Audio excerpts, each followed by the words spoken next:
Hey guys, back for one more quick video. I also just wanted to show how to create a common spring using the Helix tool, which is something that we haven't seen yet. So there's a few different ways to do this. I'm going to kind of do two ways and just talk about the difference a little bit. So I'm going to start and just create a sketch on the top plane. We can look normal to that. And now I'm going to create a center point circle, and I'm just going to say this is 1 inch in diameter. Most likely you'll not create a spring this large, but I'm just using it as an example. You can obviously adjust dimensions as you please. So once I have that sketch created, I'm going to extrude this, and I'm going to give it, we'll say it's 3 inches high. So a depth of 3 inches. You can hit enter and see the preview. That's good. I'll accept that. Okay, now we just have this cylinder, real easy to make, and I can just go up to the Helix tool, kind of in the top right of my screen, and I'll select that, and it's asking for a conical or cylindrical face. So I have this nice cylinder here. I'm going to click on that, and it automatically shows a helix around that cylindrical face.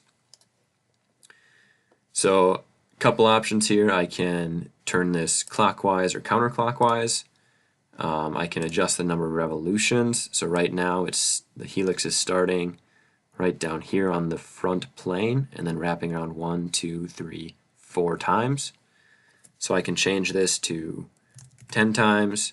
I could change it to 3.5, 3.5 times. And if you see now, this is starting on the other side of the cylinder. So I'm just going to go back to 4 revolutions. I'll hit enter. You can adjust the start angle as well. That is going to move where this helix starts and ends. So to begin with, I'm just going to hit the check mark here. Now I have the helix, but I wanted to create a spring.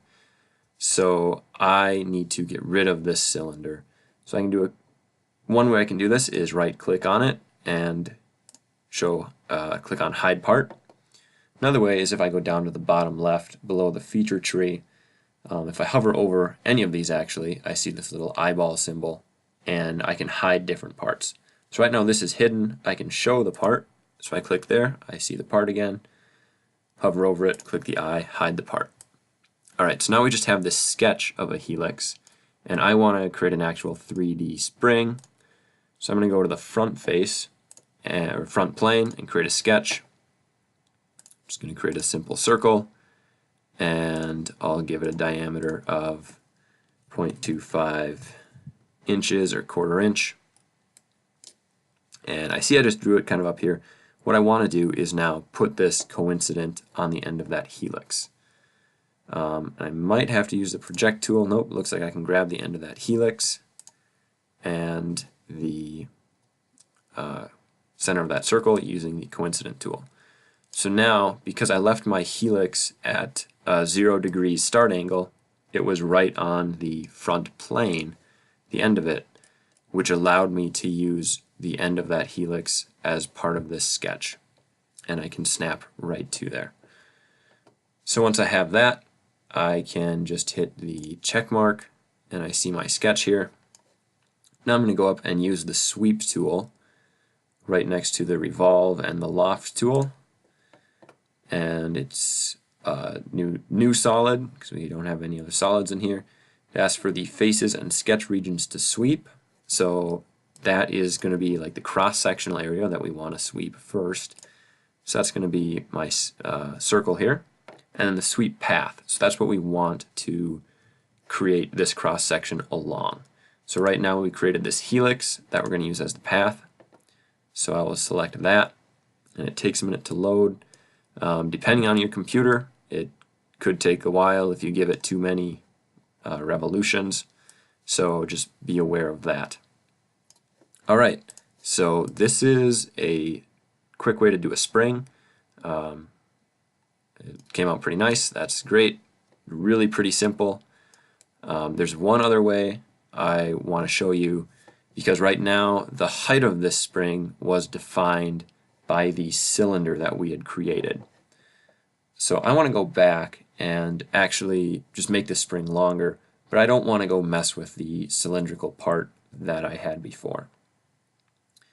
So I'm going to go back to the Helix and I'm going to right click and select Edit. So up at the top we see it's just the turns in this drop down menu. And the turns, you can change the pitch, the height and turns, height and pitch, or turns and pitch are different options. Turns is probably the easiest to understand. Pitch deals with the angle and the amount of threads, like per inch. So I want to just go to the height and turns for now. And now it's just asking for a circular edge. I'm going to unhide my cylinder. And for a circular edge, I can use either one of these. I'm just going to use this bottom one. Click on that, and now we see that there's a height of 1 inch, and it is automatically at 4 revolutions. So if we didn't want to create the cylinder in the first place, we could have just created a sketch of a circle on the bottom, and that would have worked just as well. So now I can change the height really easy. Maybe I want to make it maybe I want to make it longer or shorter. So right now it's at 1 inch. I'll just leave it there. And maybe I only want 1 revolution this time. So just 1 long spiral. You can hit the check mark. Okay, we see that. I want to get rid of this cylinder, so I'm going to hide that part again. And now we see just 1 revolution, and it's 1 inch tall. So that's how you can create some springs. You can create a conical spring, which is something I had assigned in the homework. So if I go back to this Helix here, and I go back to the turn selected, the first thing it asks for is the conical or cylindrical face. So hopefully for my students, they understand that they need to create a cone and then use this method to create their cone spring. So that's it. Thanks again for watching, and I will be back later sometime.